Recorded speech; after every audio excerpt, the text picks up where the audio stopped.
Capítulo 1303. Já morri. Edwards virou a cabeça e olhou para o servo invisível de Bernadette com seus olhos azuis claros. Seu olhar não estava mais frio e vazio. Emitiu um brilho estranho cheio de descrença. Foi só nesse momento que pareceu perceber que havia morrido há muito tempo e voltado à vida. Ele não era diferente de William, Polly e Green, que afirmava serem indivíduos contra quem precisavam manter a guarda. Essa transformação durou apenas 2 segundos antes que o rosto de Edward se contorcesse. Sua pele já pálida esmaeceu rapidamente à medida que rompia centímetro por centímetro. Sob sua pele, os pedaços vermelhos de carne começaram a apodrecer a uma velocidade perceptível, pingando um líquido amarelo imundo. Com um swosh, Edwards ergueu o machado preto na mão. Seu machado cortou implacavelmente o topo de sua cabeça, como se estivesse tentando impedir os pensamentos ruins que surgiram em sua mente. O machado era pesado e afiado. Atravessou o crânio de Edwards até a glabela. Ping, ping, ping. Gotas de líquido cefalorraquidiano branco leitoso escorriam da lâmina do machado, deslizando pelo rosto franzido e dilacerado de Edwards, como se ele tivesse derramado um pouco de leite em um morango vermelho brilhante. Não, não chegue perto de mim, Edwards disse em voz baixa e rouca ao servo invisível de Bernadette depois de se bater na cabeça. Antes que pudesse terminar a frase, sua expressão voltou ao estado vazio. A expressão em seus olhos gradualmente se tornou vazia quando ele se virou e caminhou em direção à floresta. Aquele corpo magro e enrugado dele se curvou um pouco, como se suas costas estivessem curvadas. Bernadette o havia sondado por causa das dúvidas e preocupações que tinha ao entrar no mausoléu. Tudo o que ela podia fazer era determinar indiretamente o problema da existência de Edwards e ver se conseguia obter mais pistas com sua resposta. Ela nunca esperou que este cavaleiro da época de Roselle, que era famoso em todo o continente norte, reagisse de maneira tão intensa e estranha. Após 2 segundos de silêncio, Bernadette fez o servo invisível dizer às costas de Edwards: seus descendentes estão indo muito bem. Todos eles são bem-sucedidos em certo sentido. Edwards, que estava de costas para o mausoléu, parou por um momento. Então, continuou em frente, passando pela fronteira invisível e entrando na floresta. Seu alvo parecia estar na direção do cemitério com o pilar de pedra, local onde o falecido poderia obter uma nova vida. Ao mesmo tempo, Bernadette olhou para o céu. As fracas cores pretas que permeavam a área haviam claramente desaparecido, mas havia uma sensação indescritível. Toda a ilha primitiva sofreu uma mudança sutil que não pôde ser descrita com precisão. De repente, Bernadette, que estava escondida no limite da fronteira invisível, esfregou as costas. Ela sentiu algo pesado, como se houvesse algo ali. Quando a palma da mão esquerda tocou o alvo, Bernadette percebeu que havia um fio de cabelo extra. Nesse momento, ela usava uma blusa estilo intis com uma grande flor de renda na gola, um uniforme de capitão com estampa índigo, calça bege, botas até os joelhos e um chapéu triangular com penas. Estava vestida como a líder de um navio pirata. Ela se estilizou de forma que seus longos cabelos castanhos estivessem presos em um coque, deixando os fios restantes de forma que chegassem ao meio das costas. Mas agora, embora seu penteado permanecesse inalterado, seu cabelo havia crescido e chegado à cintura. Então, Bernadette abaixou a cabeça e olhou para a palma da mão direita. Ela viu as unhas de seus 5 dedos se estendendo. A rainha misteriosa não mostrou nenhum sinal de surpresa ou pânico. Ela seguiu os instintos de uma clarividente e de toda a experiência que acumulou ao longo do tempo. Deu alguns passos à frente e, através de uma fronteira invisível, deixou completamente a floresta primitiva e entrou na área vazia onde ficava o mausoléu do Imperador das Trevas.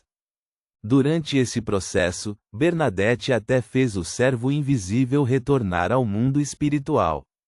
3 ou 4 segundos depois, ela sentiu a terra tremer. O mausoléu começou a tremer visivelmente. Inconscientemente, Bernadette se virou para olhar a floresta primitiva. Seu olhar congelou por um momento.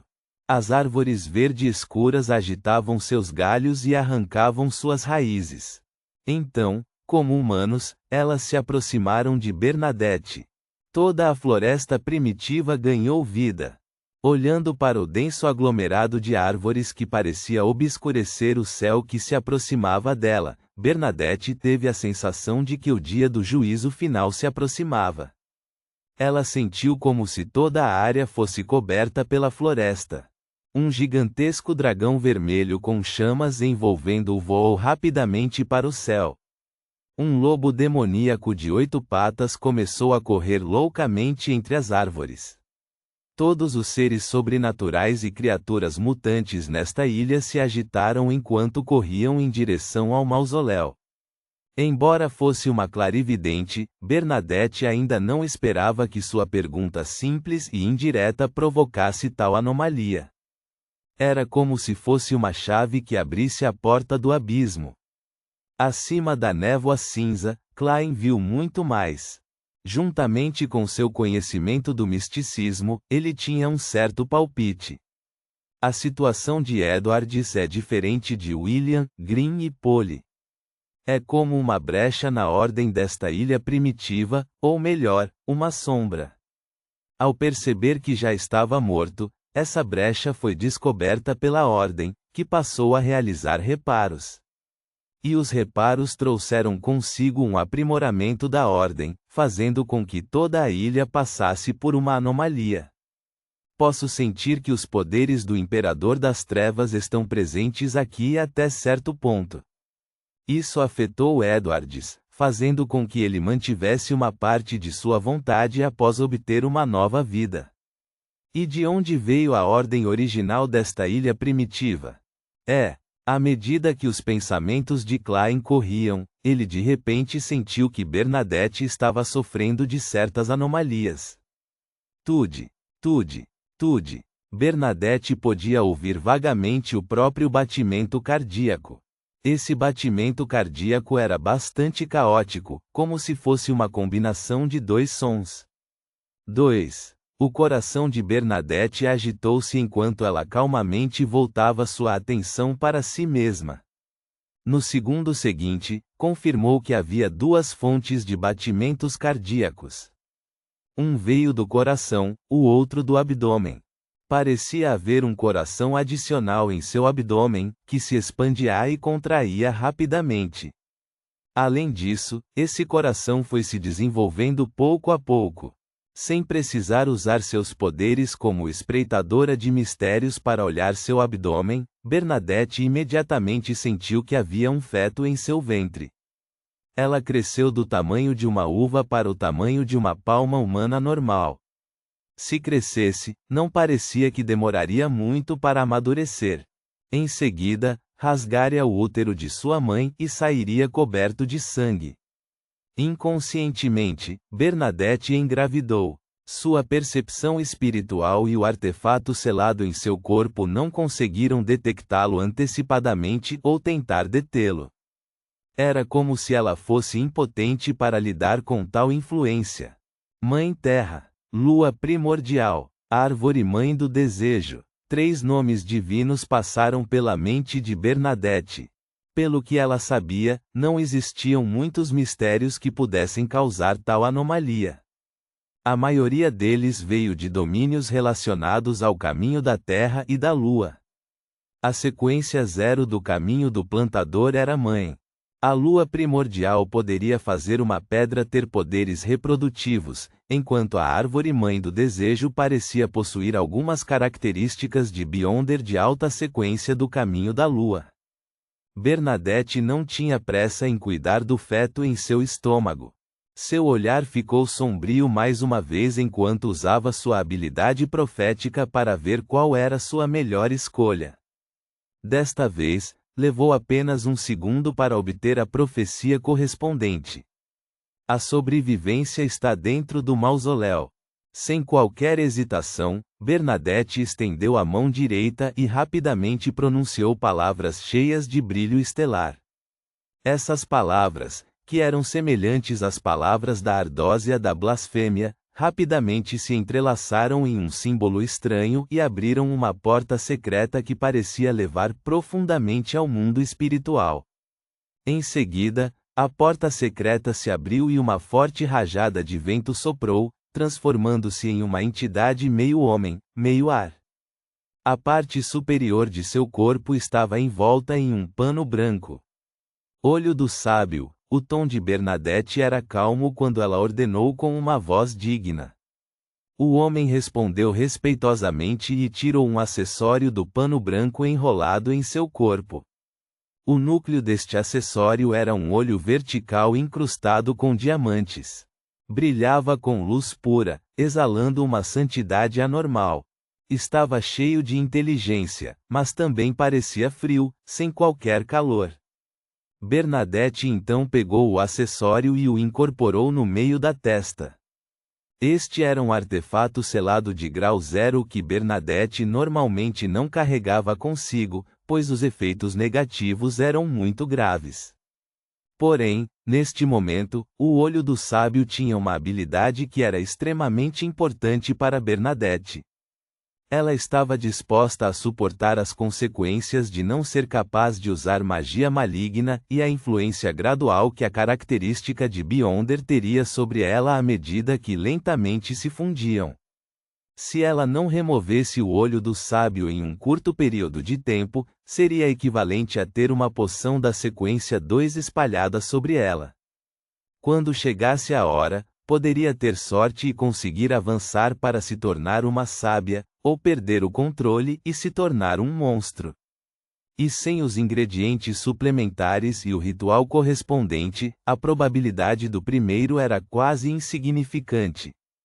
Com o olho vertical de diamante na testa, o corpo de Bernadette começou a se tornar incorpóreo enquanto ela se dissociava em uma série de conhecimentos complicados. Naquele instante, ela se tornou uma criatura de pura informação. O bebê em seu ventre não conseguiu chegar a esse estado e caiu no chão. Tinha metade do tamanho de um bebê normal. Já tinha características faciais e membros. Sua pele estava enrugada e pingava pus pegajoso. Ao deixar o corpo da mãe, o ser não desenvolvido começou a regredir e rapidamente derreteu no ar. O bebê claramente não estava disposto a desistir. Ele fez o possível para abrir os olhos, que estavam selados pelo líquido pegajoso. Ele abriu a boca em uma tentativa de fazer uma luta final. Nesse momento, Klein, que estava acima da névoa cinza, bateu na borda da longa mesa manchada. Pá! Ele aumentou a probabilidade de fracasso em relação às dificuldades do bebê. Incapaz de se manter, o bebê se dissipou completamente diante da floresta negra que se aproximava. Ao mesmo tempo, a enxurrada de informações em que Bernadette se transformou entrou no interior do mausoléu do Imperador das Trevas através da pesada porta de pedra enquanto ela reformava seu corpo original. Durante esse processo, ela pareceu ver uma sombra negra.